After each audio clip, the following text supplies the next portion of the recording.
বেশ, তোমারে তো আমার মাঝে মধ্যে রূপকথার নায়ক মনে হয়। খেলার সীমানা ছাড়িয়ে তুমি একটা ন্যাশনাল হিরোর একটা পর্যায়ে চলে গেছো। এই ব্যাপারে তোমার কেমন লাগে ব্যাপারটা? না, অবশ্যই ভালো লাগে, কারণ যে কোনো দিক থেকে বাংলাদেশের প্রতিনিধিত্ব করা একটা আলাদা আনন্দের। সো ওই জায়গা থেকে তো অবশ্যই ভালো লাগে। সবার ফোকাসটাও আছে, এই জন্য হয়তো বা বেশি হাইলাইটেডও হচ্ছে। কিন্তু আপনি যদি ওভারঅল দেখেন, বাংলাদেশে অনেক হিরো আছে, এটা সত্যি কথা। অনেক দিক থেকে আমরা যদি সত্যিকার অর্থেই তাদের সম্বন্ধে জানতাম, তাদের সম্পর্কে যদি সবকিছু তুলে ধরা হতো। ঝালকাঠি শারমিন, সে তার পুরো ডিটেলসটা শোনার পরে আমি আসলে অবাক হয়ে গেছি। জীবনে চলার পথে কোনো কোনো পরিস্থিতি জীবনকে থমকে দেয়, কেউ কেউ আবার সব বাধা ভেঙে দিয়ে এগিয়ে চলে দৃঢ় পায়। এরকমই এক হার না মানা মেয়ে শারমিন আক্তার। পড়াশোনায় ছিল তার দারুণ আগ্রহ, অনেক বড় হতে চায় সে। কিন্তু 9-এ উঠতেই মা তাকে জোর করে বিয়ে দিতে চাইলেন, মেয়ের পড়াশোনা বন্ধ করে দিয়ে। বাবা তখন প্রবাসী, বিয়েতে রাজি না হয় আটকে রাখা হলো তাকে।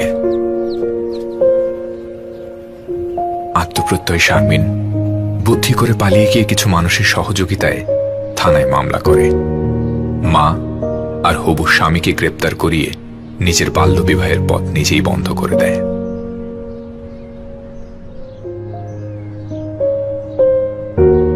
শারমিন স্বপ্ন দেখে পড়াশোনা করে বড় হয়ে মেয়েদের প্রতি এ ধরনের নির্যাতনের প্রতিবাদ করবে। সব বাধা পেরিয়ে সাহসের সঙ্গে এগিয়ে যাওয়া এসব তরুণ শারমিনরাই আমাদের নায়ক।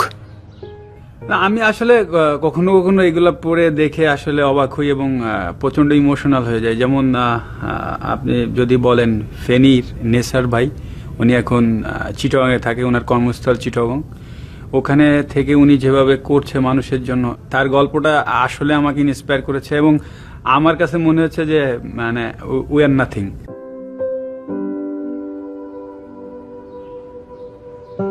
17 কোটি জনসংখ্যার এই দেশে বেশিরভাগ মানুষই নিজেকে নিয়ে ব্যস্ত। আজ শোনা যাক এক ব্যতিক্রম মানুষের গল্প। মানুষটির নাম সাইফুল। তিনি চট্টগ্রামে শিপে মেকানিক্যাল ইঞ্জিনিয়ার হিসেবে কাজ করেন। কাজ শেষে যখন আমরা স্বজনদের কাছে ফিরে যাই, সাইফুল তখন যান তাদের কাছে যাদের স্বজন নেই।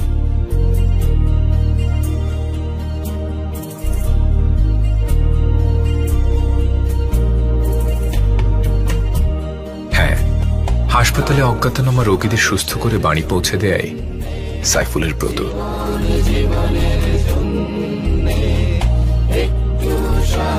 প্রায় 10 বছর ধরে এই কাজে মগ্ন হয়ে আছেন সাইফুল। সেবা দিয়েছেন 600 জন রোগীকে।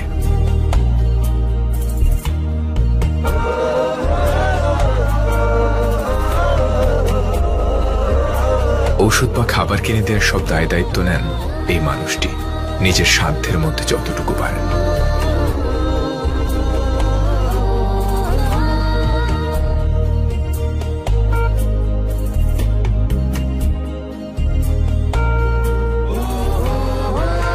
অসহায় মানুষের নিঃস্বার্থ সেবায় জীবন বিলিয়ে দেয়া এই তরুণ সাইফুলরাই আমাদের নায়ক। আমি বিশ্বাস করি ওনাদেরকে আরো বেশি হাইলাইটেড করা উচিত।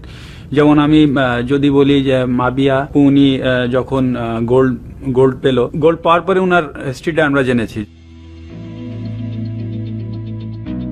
জীর্ণ এই চালাঘরটি মাবিয়া আক্তার জগৎ। এখানে প্রায় সবকিছুরই ভার নিতে হয় তাকে। শুধু জীবনের ভার নয়, মাবিয়া ভার নেন আরো অনেক কিছুরই।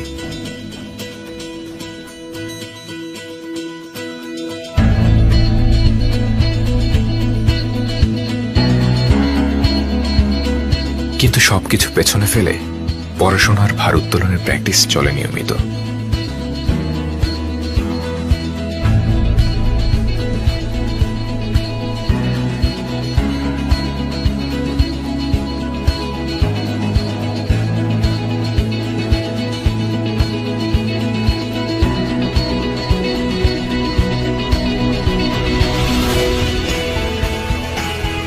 কঠোর পরিশ্রম আর দৃঢ় মনোবল তাকে দিয়েছে অনেক সম্মান আর স্বীকৃতি।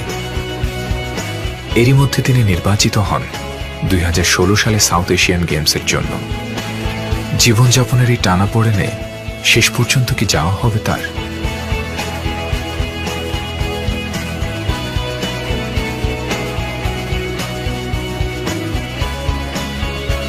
সিদ্ধান্ত নেন যত বাধাই আসুক দেশের সম্মানের প্রশ্নে পাহাড় সমান বাধাও মিশিয়ে দেবেন ধুলোয়। মাবিয়া আক্তার অর্জন করেছে সাউথ এশিয়া গেমসে বাংলাদেশের জন্য প্রথম স্বর্ণপদক।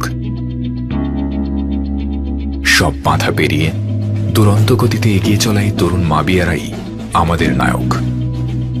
যেমন ধরেন আব্দুল্লাহর কথাই বলি,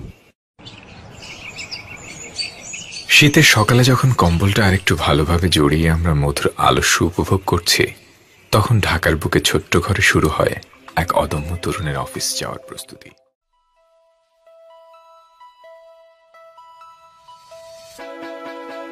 সদরঘাটের বুকে বিশাল অফিসের ডেস্ক, তার জাহাজের রেলিং, ক্লায়েন্ট আসবে, কাজকর্ম শুরু হবে। নিজেকে কনফিডেন্ট করে নেওয়া আরো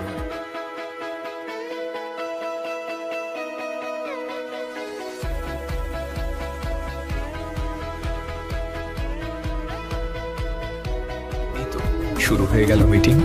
দরদাম ঠিকঠাক, যতই কষ্ট হোক না কেন ক্লায়েন্টের প্রয়োজন অনুযায়ী ডেলিভারি দিয়ে দেন সময়। তারপর আবার ছুটে চল অফিসে এত এত কাজের চাপ ছাপিয়ে আব্দুল্লাহর মন পড়ে থাকে খেলাধুলা।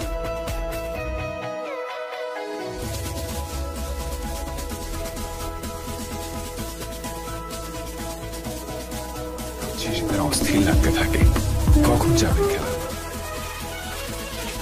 ফুটবলই তার একমাত্র আনন্দ, ফুটবলই তার প্রেরণা।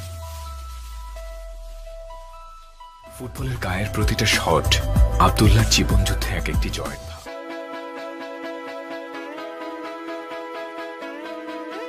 সব বাধা পেরিয়ে দুরন্ত গতিতে এগিয়ে চলা এই তরুণ আব্দুল্লাহরাই আমাদের নায়ক।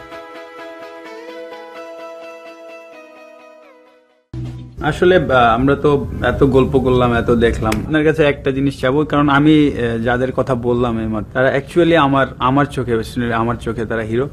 সো আসলে খুব ভালো লাগতো যদি তাদের সাথে আপনি আমাকে মিট করিয়ে দিতেন।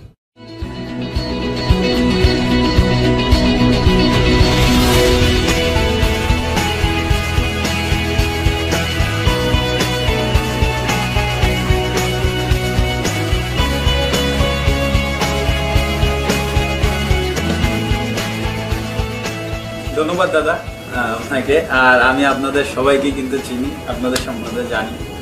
আর আপনাকে তো স্পেশাল ধন্যবাদ। আপনি যখন এসএ গেমসে আপনি যখন গোল্ড পেলেন তখন আমাদের খেলা চলছিল নাশাদিলে। তো আমরা চিটংয়ে আসলে যাই, ফ্লাইট থেকে নেমে আপনার ওই ভিডিওটা দেখছিলাম। আমরা কি আরেকবার দেখবো ওটা? Now, ladies and gentlemen, Pakistan for the national anthem.